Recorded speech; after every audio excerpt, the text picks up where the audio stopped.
Hello, everyone. I want to welcome you to another episode of Coffee Talk. I am so excited. Again, there's that word. If you can come up, you guys come up with a different word than excited. I use the same word every single time. So in the chat, in the comment section, give me a different synonym for excited because I use excited. But I am excited about our guest today, Miss Summer Lamons Theilmenn. I probably said last name wrong, but I tried. You guys are going to love her. But before we get started, we always want to just pray and invite God into our conversation. So, Lord, we just thank you today for this conversation that we're going to have about nutrition and women's health. Lord, we know it's very important that we take care of our bodies and our minds, and that we learn that from whoever we can. And we thank you, Lord, today for Summer, that she's going to give us some tips and tools of trade to help us as we navigate this sometimes seemingly complex topic of nutrition. In Jesus' name we pray. Amen. All right, Summer, before we get started, the name of our podcast is Coffee Talk. So I have to ask you, do you drink coffee? I do. I love coffee. So, that you get some wonderful benefits from coffee. Not everyone tolerates it well. So we have to be aware Okay. of what our appropriate amount is, right? And then certainly if it's a daily habit, right, where the culprits might lie that could derail our nutrition and our health. Because, Right. right, if we're loading it up on with sugar or super high calorie additives, right, then it may not be giving us those same health benefits. So absolutely. I just got back from a vacation, and my husband, who was never a coffee drinker, has given up sweeteners. So given up his, diet sodas and things like that. And so, we were all having a great time finding, cute little coffee shops to go have a morning or sometimes an afternoon little, Coffee. yeah. Yeah. So It's interesting that everyone I've asked this question about, no one's given us a nutritional value, but Summer did. She told us what the nutritional value of coffee could be and how it could hurt you at some point, but how it's good. And I think that's really important, Summer, because sometimes we think that like things like coffee is like sometimes we put it in a bad category, like it's not good for you at all. But what you say is that, well, it could be, but it couldn't be if you start putting all this other stuff, in there that's not good for us. absolutely. And knowing the right amount, right? 1 cup of coffee, one normal size, right? In America, we like these venti, triple shot kinds of coffees, but a normal 6 to 8 ounce cup of regular brewed coffee or 1 shot of espresso is going to give us about 90 milligrams of caffeine. And studies show that most bodies can handle 90 to 200 milligrams of caffeine in a day and operate well, right? So we can have clarity in our mind. We can have actually reduction of risk of dementia, right? Lots of antioxidants if we're getting a good clean coffee bean. But once we get up into the 400 milligram range, right, we can start to see calcium excretion in our urine. So we can start to see accelerated bone loss as we approach those perimenopausal, postmenopausal years. So we have to be careful, right? It can put a strain on our heart and our vessels because it is a central nervous system stimulant. So if someone suffers from anxiety or rapid heart rate from time to time, if you get jittery, you just have to really recognize, hey, 1 cup may be my max for the day, right? Or certainly if sleep is interrupted, insomnia, right? I really would encourage no later than 1, maximum 2 p.m. for any level of caffeine intake. So yeah, some rich benefits, but definitely we all have the threshold that we want to watch out for. So here, Summer. I think Summer's like the second guest where I'm gonna have to put my timer on because I can nerd out on this stuff forever. I can just ask you questions. I won't do that, so I'm gonna control myself. But I do want to answer a question. Coffee it's a bean, right? It is. It Okay. is. So is it considered like a bean, any other kind of bean would be? It is a legume. It is a legume, but a lot of people will not have the same digestive effect, right? Some people can't eat a bean and digest a bean without, some of those classic digestive issues. So because we are grinding it and filtering it, right, with water, right, it's much easier gut wise to process. On the flip side, if someone has acid reflux, indigestion, things like that, again, we just want to be mindful because that can certainly kind of increase some of that acid imbalance for some people. Very good. I think for some reason it just clicked in my brain about 2 months ago that coffee, that it says coffee bean for a reason. I don't know why it didn't click. It just didn't. And Yeah. so again, I think something. So I'll talk to in a minute about Summer, how I met Summer. But one of the things Summer taught me when I was working with her is that it's not bad and good. Like, 'cause if you start categorizing things like that, then you have a harder time. And so, and I think sometimes like I said, we categorize coffee as bad because we put all the cream and the sugar and the fake sugars in there, whatever we put in there. But it's actually it's a bean, and so and theoretically beans are good for you. They should be good for you, most of us, and we have those issues. But again, I think like Summer said, if we understand our bodies and we understand what we're actually putting in our bodies, so we can kind of change our mindsets. So Summer, can you just tell us a little bit about who you are before we get started into this topic? Absolutely. Thanks, Chriselle. My name is Summer Lamons. My married name is now Theilmenn. I have a private practice for nutrition counseling here in the Dallas-Fort Worth area. And so I am a registered dietitian nutritionist. And I get the pleasure of helping individuals, groups, families improve their quality of life through shifting their mindsets and their choices in and around food. And right, it's one meal, one moment at a time. And it's such a joy for me to be, this guide on the side and watch people blossom, right? Whether it's turning around a medical condition or really stepping into who they are supposed to be, right? With a clean body, a clean temple, right? Kind of building confidence and just feeling great about themselves as they reach their health goals. So, Well, I know I met Summer, I guess it's almost been 10 years ago, which is crazy. It was through my sister, actually. Summer was working with my sister first. And I remember I met Summer, I was in Florida at the time, and I think we FaceTimed or something. I don't know what it was, but I wasn't there virtually. And I remember I automatically liked Summer because Summer's personality was it was like a coach, like a counselor. Like she has all the knowledge, but she allowed me to take my own pace at things. Now, I remember one thing particularly, she wanted me to weigh myself, but I was not into weigh myself. It would throw me off. So she said, "Oh, that's okay. Just go ahead and take a picture of your food every day and send to me." I would send it to her, and then she would say, "Great." And then sometimes she'd say, well, you can make this choice or this choice, but she never said, "That's bad. What are you doing? What's wrong?" None of those things. And for my personality, I like that kind of person who knows what they're doing, but they're not forceful in the way they approach it. And I think that's how I met Summer.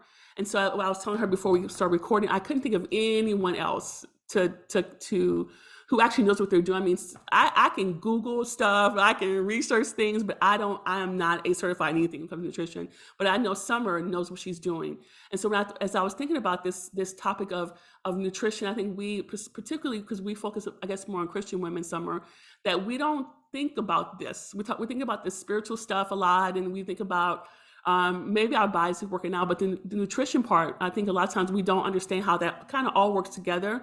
That if we're out of balance in what we're eating, then our minds are going to be out of balance and our bodies are going to be out of balance. And so we're not able to even connect to God the way we think we should. And so I think this topic today, where I want to kind of focus on nutrition and women's health, I want you first just kind of like lay down the foundation of what is nutrition, and then we'll kind of go into some of what does that mean for a woman's health in particular. absolutely. So, nutrition in a nutshell is how do we fuel our body appropriately to get the best output, right? What we put in is going to be what we get out, right? So our physical energy, right? Our physical ability to take care of ourselves, right? To move our bodies, to to do all the things that we want and need to do in our day. But I feel like some of the most important is, how do we feel, right? What's our mood? How do we feel about ourselves? How do we feel about our life? How do we deal with our emotions? And what are those emotions? And the cleaner the food that we can put into our body, right, the cleaner all of those aspects of, right? And like you said, right, absolutely, our body is our temple, right? So our ability to have a stronger spiritual component to our life. And so nutrition is the fuel. The nutrition is the food that we eat, the water that we drink, and all of those choices that are in and around that, right, that would affect.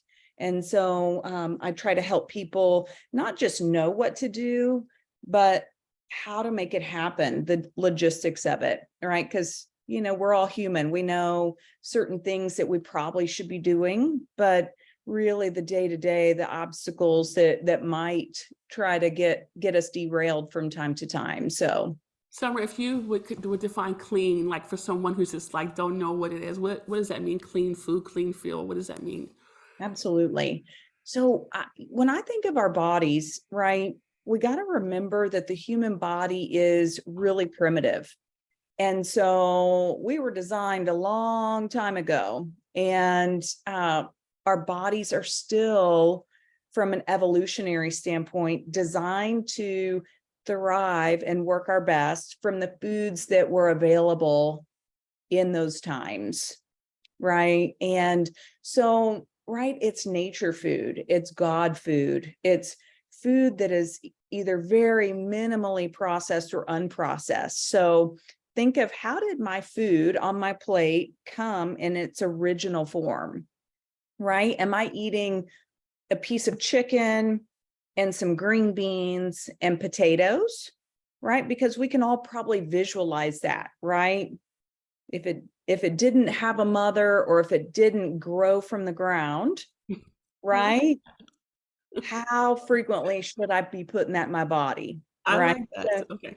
Yeah. So then more natural, unprocessed the food that we can put on our plate and in our bodies, the more efficient and clean our machine is going to run, right? As if we're putting good, clean fuel in our car, Mhm. right? Because if we put sugar and something random that's not going to run our car, and it breaks down and we spend $1,000, we're going to get frustrated. But then if we turn around and do it again tomorrow, right? And so when we're eating a lot of food that's man-made or processed in nature, so, and I am a total realist, right? We have our fair share of things in our home, Mhm. right, coming out of a bag or a box, but we have to really start scrutinizing those ingredients, right? Everybody start taking note of, what does that ingredient list look like? Mhm. And if you're not sure what those words are in the ingredient list, your body is probably not sure how to deal with it. Wow. Wow. Okay. So if it just says coconut and salt and vanilla, and right, or if it just says corn and oil and salt, right, versus, some of the things that might be posing as really healthy products, right? Sometimes the more claims that might be on a food label on the front to kind of get our attention, you Mhm. look at the label of the ingredients, and there might be 30 ingredients, and half of them might be long chemical sounding words that we have no idea what they are. That's funny you said that. The two examples of I know I always say it's wrong, but kombucha, I think that's what it's called. So Yeah. I've been drinking that because I know it helps with the gut microbiomes, and so I'm saying if I say it wrong, whatever. So Summer, again, I have been in and out of this world trying to figure out nutrition for a long time. So I know that labels can be misleading, but sometimes I just forget, or I don't want to think about it. So I was reading, and it said no sugar. And I just picked it up without reading the back of it. I get in the back, and then get in the car, and it says at the bottom, it said 5 grams of sugar on the back. I'm like, but it said no sugar. And so then it had other things that were sugar in it, and some of it was like fruit juice and things like that. But those are still sugars, and they still affect your bloodstream. So when it says zero sugar, it's misleading, and I know that actually because I just know that, but I didn't want to take the time to read all through those 15 different ingredients. And then today I was in the mood for snacking. This is actually on the good side. And I said, okay, I know if I'm gonna snack, I can't eat Doritos or things like that. But I said, okay, corn chips. And here's why. Because corn chips has corn and corn oil. That's only one more ingredient. That's it, nothing else. So I said, if I'm gonna eat something bad, at least I know it's only 3 ingredients. I actually didn't get it somewhere, but that actually was my rationale. I was like, at least I can read the ingredients. It's not, I'm not going through a whole a bag of cheese puffs with all these different things that are not coming from a mother, which is a mother or the ground, which I'm going to remember that. So, Right. Yeah. anyways, I'm sorry. Go ahead, Summer. Yeah, I think that's wonderful, Yeah. right? And yes, the food label can be really misleading. So familiarizing ourselves with, hey, what are all the, if we're trying to reach our healthiest body weight, or if we have blood sugar, difficulties that we're trying to work on, right? Sugar is a big deal that will derail us from reaching that healthiest body weight, or getting diabetes under control, or prediabetes. And so, familiarizing yourself with what are the common, foods that do turn into sugar in the bloodstream, or are forms of sugar, right? And certainly the chemical words, right? Because sometimes, you know, um, it won't say cane sugar or coconut sugar or something that is really obvious, Yeah. right? We gotta kind of know some of those Some of those other things. terms Yeah, sometimes. for sure. And so when it comes to like, okay, so you set the foundation. This is my sister calling. I'll call you back later. I'm talking to Summer. Um, you've already set the foundation for nutrition and what that is, and really the simple way of kind of starting into it. But is a woman's nutritional path different? I know it gets complex because I know it's different for younger women or like me. I'm going to be 50 in 6 weeks, so I know it's different. I know Summer, so I know it's different for me. But let's say in general, is a woman's nutritional journey different than a man's nutritional journey?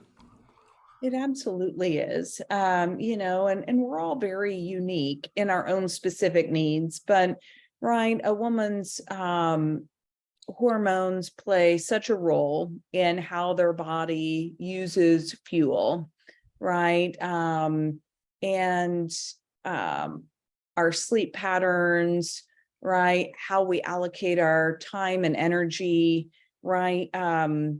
We're not always on the same cycle as a man, right? There might be times of the month that we are, but then there are times of the month that we're not. And certainly as a woman goes through life, her nutritional needs will shift as well, right? And so as those hormone changes are occurring, certainly mineral content of food, the needs of, right, our iron and calcium and magnesium, right? Those are going to change also based on age and what's happening with our life and with our bodies. And so, I think whenever I work with someone, I always try to just dive into their world, so to speak, and, based on where they're at currently with their nutrition, with their health, um, assessing what their goals are, where do they want to go, and then trying to help them to embrace the mindsets and the habits to get them there as safely, but yet as quickly as possible for their body. So vegetables are a big deal for females, Mm, right? Especially as with every decade, we need more vegetables. We need to keep our bodies alkaline, to keep our bone health in check, to keep our hormone balance, right? We need to detox, you know, um, any unhealthy hormone metabolites, right? So keep our livers clean and clear. And veggies are a great way to give us fiber to keep our gut healthy. I love you talking about, right, the microbiome, right? And we know in functional nutrition, so this is kind of more Eastern ways of thinking about health and medicine, but functional nutrition, right? Our gut health is the key to health, Mhm. right? So everything can be tied back to whether or not our gut is functioning healthy, if we have a healthy microbiota balance. So yes, I certainly, that was long-winded, but No, uh, no, it's not, but it's important though, because I was reading, I guess it was last year, and I was reading somewhere about how your gut act. 'Cause again, I never that part I never thought about a lot, because to me, it's just the word gut just sounded gross. So I yeah, never wanted to even go further what that actually meant. But I was reading somewhere, I was actually watching maybe a TED talk. I can't remember which one it was, or several, and talking about how the gut and your brain are connected, and how they think sometimes it calls the gut's like your second brain. Like it's like, so basically, if you're feeding your gut trash, then the way you think is going to also be convoluted. It's going to be distorted. And actually, that kind of changed my whole mind. That's how I end up with the kombucha, whatever it's called, the K. That's how I okay, end up with that, because I looked all the other things I didn't like. Sauerkraut, I didn't like that. I do have some side of vinegar a little bit, but I ended up with the kombucha, because I could tolerate that. That came from the idea. Okay, I need to make sure that my gut is clean, or as best as possible, so that I can think clearly, because I'm also a teacher. So, and I'm also, God willing, I'm going to be done with my doctoral degree in hopefully 2 months. And so I really need all my brain power to focus on that. And so again, I didn't understand that there really is a true connection. So do you think there's a connection, or can you explain the connection a little bit for us? absolutely. Our gut and our brain, right? The second brain and the first brain, That's what they call it, right? yeah, Yeah. they are absolutely connected with this intricate framework of nerves, right? The nervous system is hugely connected all throughout the gut. And so, and you're exactly right. If you're putting good fuel in your digestive tract, it's going to keep and feed those good bacteria, our probiotics. And so our good bacteria are going to thrive on fibrous foods. That's their food source. You'll sometimes hear prebiotic and probiotic, and prebiotic is the fiber. It's the fuel for the good bacteria, or probiotic. And our probiotics are good guys in there, right? We have trillions of bacteria in our gut. And so, right, we've got parasites and unhealthy bacteria, and different types of yeast and fungus. And so we need our good bacteria to be in a strong enough amount to keep all of these other bugs in check, right? All of these other organisms in a good balance. And so we got to have those fibrous foods, right? Vegetables, fruits, wholesome grains, 100% whole grains, the legumes or beans, like you talked about, are all going to be wonderful to kind of fuel and feed those good guys. Our good bacteria are also responsible for the production of 90% of our serotonin. Ooh, And so, wow. yeah, it all happens in the gut, right? And serotonin is that neurotransmitter that we associate with our mood, right? Wow. So an uplifted, motivated mood, a mood that makes us want to get out and be social, right? Get things done, take good care of ourselves, right? And those that we love. And so, right, fueling our gut with the right foods. Again, it's not I'm just taking notes, Summer. Sorry, keep talking.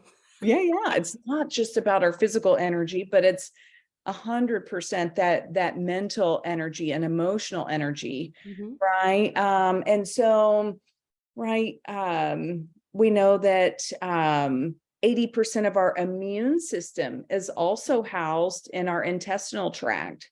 And so if we're not taking good care, or if we get an overgrowth of the unhealthy organisms in the gut, they can actually do damage to the gut wall and cause a reduction or mishaps, if you will, with the immune system. So cancers may be more likely to develop, or autoimmunity might happen, autoinflammatory conditions. And so, we definitely want to keep that gut lining in good health. Wow, Summer. Wow. Yeah. When you said the word 9%, I was like, okay, I understand that. That's a big deal. And that's again, I know you're a nutrition counselor, but again, it still affects what you eat. Basically, bottom line affects how you feel. And I know there's obviously there's always outliers. There's other things that are different for other people. Everybody's different, but I think for the average person, we can change some of how we feel by changing what we eat. Just not eating that cookie, or like you said one time, we said, okay, we eat the cookie, but eat some protein with the cookie. And I still remember that, like eat the cookie, but eat the protein with the cookie. Summer, that's fabulous. So I'm gonna try to get you to give me one tip for every woman in every decade, starting with the teenager. So Oh, teen all the way to, I guess, postmenopause is where it would be at, I guess, right? Is that what it would call? So let's okay. start with teenage. So just give me one tip. What food should they eat, or what should they do? Give me a food or a tip, whatever you want to do. So for a teen, gosh, tough. So, I would encourage the teen to have a little protein, uh, at most all their meals, right? I would say if they had to choose a meal to really focus on, breakfast. Okay. Okay.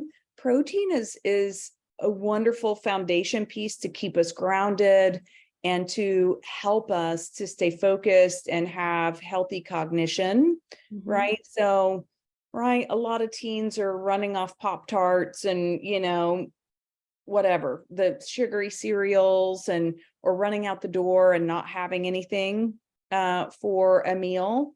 And so a lot of us might naturally get a little protein at lunch or at dinner, right? But at breakfast before they're sitting in class for those 5, 6, however many hours, right? Having a good foundation to kind of get their day started. And that could be a plant protein, or what's the other protein? Plant or meat Plant, protein? plant or animal, Animal, right? animal. Okay. So it could definitely be, right, some sort of a bean or a quinoa. It could be a plant-based protein smoothie. It could be an egg. It could be a little cheese on toast. Right. I got back from vacation, and everyone was eating ham sandwiches for breakfast, right? So it's like, we can eat whatever, right? Absolutely. Right. If we're choosing animal proteins, trying to do clean sources, right? So trying to find animals that have not been treated with hormones, antibiotics, or steroids, if at all possible, and also fed a mindful diet for Okay. themselves. So Okay. so I That's think that would be the teens. okay. How about the 20s? 20s, I guess 20s and 30s, I guess, would be maybe next. Okay, 20s and 30s, aim to cook at home, Ooh. right? Okay. As I would assess where they're at, and for some, it might be just one time a week, Hmm. right? As a stepping stone in the right direction, Hmm. right? But the habits that we develop in our 20s and 30s, right, are going to play a huge role for our 40s, 50s, and 60s, Hmm. right? So if we get caught up in the American fast-paced way of life of working too much, Hmm. right? Door dashing everything that we eat. Right. I'm like, I've never had something delivered like that, but when my stepson comes in town, he works, he'll come work in our house, and like the doorbell rings every day. I'm like, you know, it's Chipotle, it's this, it's that. And so cook at home, right? Wherever you're at, try to do one more day. Hmm. Right. And if someone's cooking 5 nights out of the week, they're doing great. So we would focus on something else. But there's no substitute for your home cooked, home selected food that you go, and that's a really wonderful form of self-care. Mm. is grocery shopping, selecting your food, being mindful of what foods that you are choosing to prepare for yourself, and then your love and energy being poured into that food that you get to reinvest in yourself as you consume it.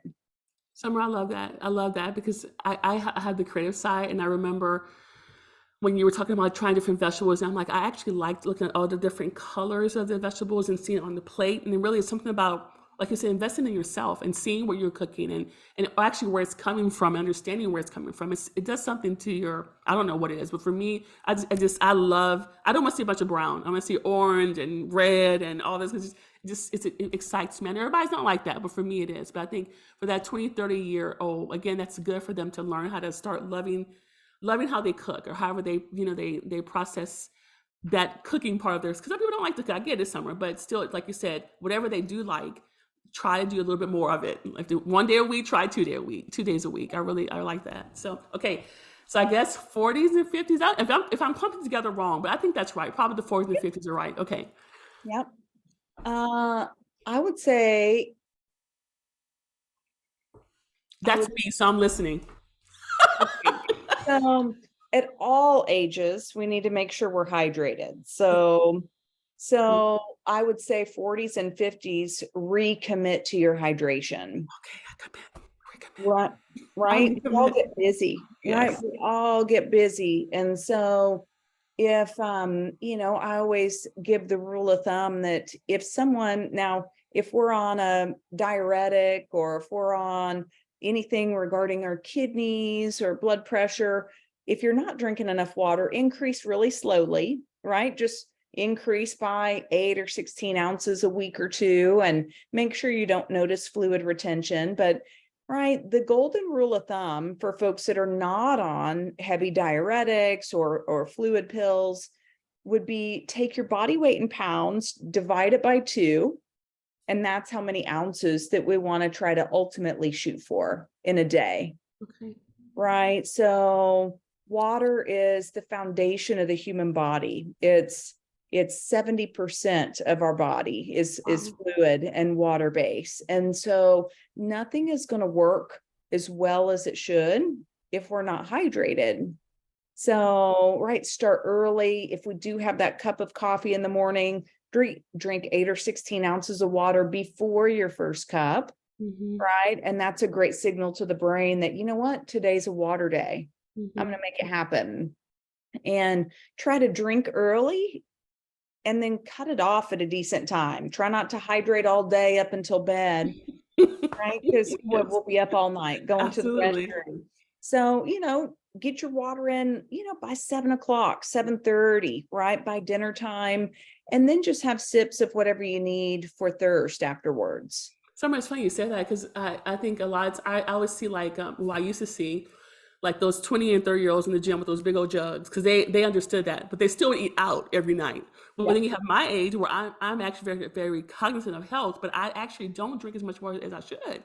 And so Yeah. it's funny you say that. It's like so at every stage, every age, we forget things that's really important to help us to continue to be on the best path for health. So, and water is a simple one. I mean, we all can drink. I shouldn't generalize, but most of us can have water, clean water to drink, and it's not a big deal. But remembering to drink the water before the coffee or even the tea. I think sometimes we switch things out, but I think water is the best. Is that right, Summer? Just plain water, Absolutely. just plain water. Plain Okay. water. And for a lot of people, we really want to focus on room temperature water or warm water, right? Ooh, Especially if we're trying to reach our healthiest body weight. okay. And so it really can be helpful to move our lymphatic system, especially in the 40s and 50s, Okay. right? If we're tied to a desk, right? I mean, I'm seated all day long, so I have to Mhm. work extra hard to, move my body and lymph to keep everything healthy. Right. So room temp or warm water can be a wonderful way. It lowers cholesterol, or at least helps with that, helps with detox in the liver. And so lots of benefits there. Okay. What about the 60s and beyond? 60s and beyond are pump up the produce. Produce, Oh, produce, produce. okay. 60s, I would say into early 70s, produce, right? And Okay. once you get above mid 70s, we got to recommit to protein. Okay. Okay, because protein, we start to see muscle wasting the older that we get, right? And so some, I mean, we've got vibrant people. My mother-in-law, she's 88, and boy, she's just running circles around most people. And so, but really recommitting to that exercise program to keep our lean tissue and our protein, to keep our muscle mass, right? Where it needs to be. But 60s and 70s, right? Veggies number one and fruit number Wow. two. Okay. And so think to yourself, if I see my plate here, think half of my plate in vegetables, right? Twice a day. Okay. Okay. Twice a day. Right. So we and definitely get some fruit in there, but try to get double the amount of veggies as I get in fruit, if at all possible. Okay. Right. So if I have 2 fist sizes of fruit a day, maybe I have a fruit with breakfast and I have a fruit in the afternoon to snack on. Because fruit is a form of sugar, I always try to make sure that we're aware of portions, right? So think about your fist as a great measuring device for fruit. So a fist size of melon, a fist size of an apple, berry, citrus. But if I have 2 of those a day, let me try to get 4 fist sizes of vegetables in a day. So maybe 2 fist sizes of a leafy green salad, portion wise at lunch. And then maybe I get 2 fist sizes of a stir fry veggie medley at dinner. Wow. This Summer, I know it's not that simple, but you just take things and make it seem so simple, even for, because my great grandmother died, I guess 2 years ago, but she was like, she lived to 96. Oh, And my grandmother just turned 84 yesterday, and my mother is like 68.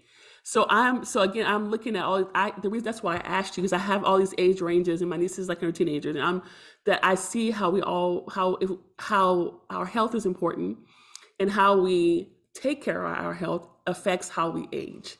And so that's why I ask you, I can say, okay, that's an easy, because when you get older, a lot of times you don't want to do all the cooking like you did. But there's what you said is very easy for someone who's 60, 70, 80, or even like my grandma was 90 to do. Eat your fruit, eat your little vegetable, whatever, just this side, like you had the picture, and to be able to do it and not make it complicated, because they don't want complicated, usually at that age. But yeah. the way you did it was understandable. And I think, again, when you put it all together from the teen to the time we pass on, it's like a big picture view of health. And I think you definitely did a beautiful job of making sense of something that's very complicated, which is why you guys definitely need to reach out to Summer. She might be booked already to the max, but you definitely should, because she really does. Someone told me one time that a person who's able to digest complex information and give it back, simple terms, knows what they're doing. That's Summer. She takes all this complex, because I've listened to this stuff over and over again, and I still don't remember exactly how it all worked together. But Summer beautifully explained to us today how we can take our bodies and make them work. And then obviously we may need more help. So that's why I want you guys to reach to Summer. So Summer, before we say goodbye, can you please tell everybody how would they reach you if they wanted to maybe book an appointment with you or speak more to you about these Sure. topics? Thanks, Chriselle. That's so sweet. Anyone can reach me through my website, which is just my name, summerlamons.com. Mhm. And that's LAMONS.com. You can reach me through my office phone number, which is on my website, or if you Google. I had someone recently tell me that a really old business address showed up whenever they Googled me. So my office number, if anyone is interested, is 214-890-4060. Anytime I am accepting new clients. It kind of ebbs and flows, but usually a couple of weeks, out for booking, but Absolutely. absolutely happy to help. Absolutely, as it should be, probably a whole year out, because Summer is fabulous. Okay, Summer, at the end of every podcast, I always ask a silly question, and so I'm going to do the same thing with you. So, when you died and went to heaven, and you asked God, what was, if you told God that he needed to eat his leafy greens, which leafy green would you tell him to eat that he should have eaten? Oh, you know, I would probably, one that is popular that really has wonderful health benefits would probably be kale. Okay. Okay, so spinach and chard and a lot of leafies have compounds that can be a little hard on the kidneys, right? Now, don't not eat them, Mm-hmm. but kale is really wonderful, and hits the nail on the head on all sorts of levels. So, if I would encourage, I would encourage the main man to, make sure and get that kale every day. I love your face. He was like, I'm going to encourage the main dude to The make sure you main take man. take that kill. Summer, this has been a wonderful. Thank you so much. I don't Oh, want to let you go. I know maybe sometime at the end of the year we can get together again because I have this is great. You are invaluable. So thank you so much, Summer. my And pleasure. guys, please reach out to Summer because she's going to help change your life and your mind and your body and all that. So thank you, Summer. Thanks, We'll Chriselle. see you next time. Okay.